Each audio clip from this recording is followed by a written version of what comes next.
नमस्कार किसान भाइयों, मैं सूर्यदेवल फिर से हाजिर हूँ आपके अपने चैनल एग्रीकल्चर गुरुजी में। किसान भाइयों, आज बात की जाएगी कि गन्ने के अंदर जो वजन है वो कम क्यों आ रहा है। लगभग सभी किसान भाइयों के जो गन्ना है, जिन किसान भाइयों ने वीडियो देख के भी खेती की है या जो किसान भाई स्वतः अपने आप ही खेती कर रहे थे, सभी किसान भाइयों के जो गन्ने के अंदर है इस वर्ष वजन जो है वो कम देखने को मिल रहा है। तो क्या ऐसा कुछ आपके यहाँ भी है या फिर नहीं, नीचे कमेंट सेक्शन में ज़रूर बताएं कि आपके यहाँ पर प्रति बीघा या फिर प्रति एकड़ क्या एवरेज गन्ने का देखने को मिल रहा है। गन्ने के अंदर जो वजन कम आया है इस वर्ष वो क्यों कम आया है, और इसकी जो हमारे पास कमी हमें देखने को मिली है, जो नुकसान हमें देखने को मिल रहा है, ये नुकसान आने वाले साल में हमें देखने को ना मिले, उसके लिए हम अपने खेत के अंदर क्या कर सकते हैं, अपने फसल के अंदर क्या कर सकते हैं, ये सब कुछ किसान भाइयों इस वीडियो में बताने वाला हूं। तो वीडियो को आप अंत तक देखें जिससे कि आपको एक सही और अच्छी जानकारी प्राप्त हो सके।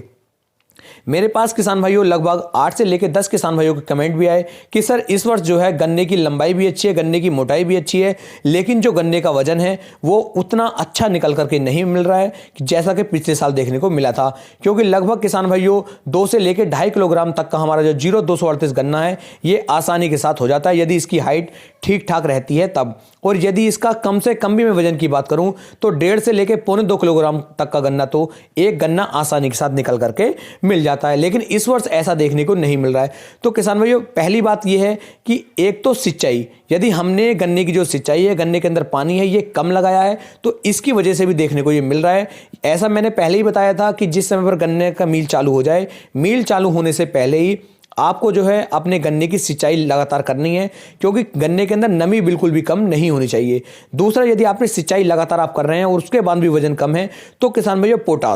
पोटास एक ऐसा खाद है, एक ऐसा तत्व है कि यदि इसकी कमी हमारे गन्ने की फसल के अंदर आपको थोड़ी सी भी देखने को मिलेगी तो ये तुरंत वजन पर असर डालेगा। आपका जो गन्ना होगा उसके अंदर जो वजन होगा वो किसान भाइयों कम हो जाएगा, उसके अंदर जो सुक्रोज की मात्रा होगी, मिठास होगा, वो मिठास कम हो जाएगी और गन्ने के अंदर वजन कम होना शुरू हो जाएगा, जिसका जो असर होगा वो किसान भाइयों पर आकर के पड़ता है। इसलिए मैं आपसे कहता हूं कि पोटास का जो उपयोग है ये गन्ने की फसल के अंदर कम से कम 2 बार तो आपको करना ही चाहिए। एक तो बुआई के समय, एक किसान भाई जब हमारे गन्ने के अंदर गन्ना पड़ जाता है उस समय पर आपको इसका उपयोग करना चाहिए, तब जाकर के कहीं हमारे खेत के अंदर पोटास की पूर्ति होती है।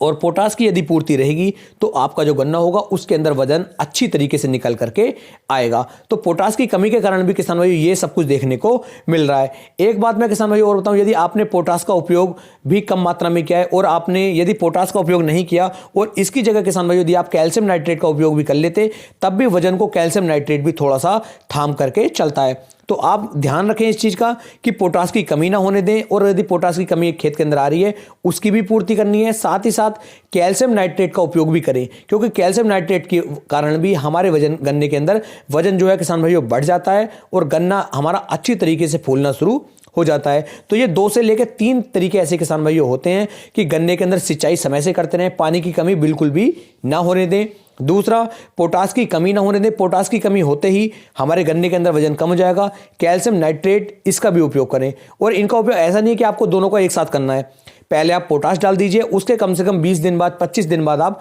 कैल्शियम नाइट्रेट डाल दीजिए, तो इससे भी आपको काफ़ी अच्छे और शानदार रिजल्ट किसान भाइयों देखने को मिल जाएंगे। तो इस तरीके से आप चल सकते हैं और एक अच्छा उत्पादन अपने गन्ने की फसल से निकाल सकते हैं। बात कर लूँ डोज की, तो यदि आप पोटास डालना चाहते हैं तो 25 किलोग्राम प्रति एकड़ के हिसाब से आपको MOP पोटास लेनी है और यूरिया के अंदर मिक्स करें और सिंचाई से पहले गन्ने के अंदर डाल दें।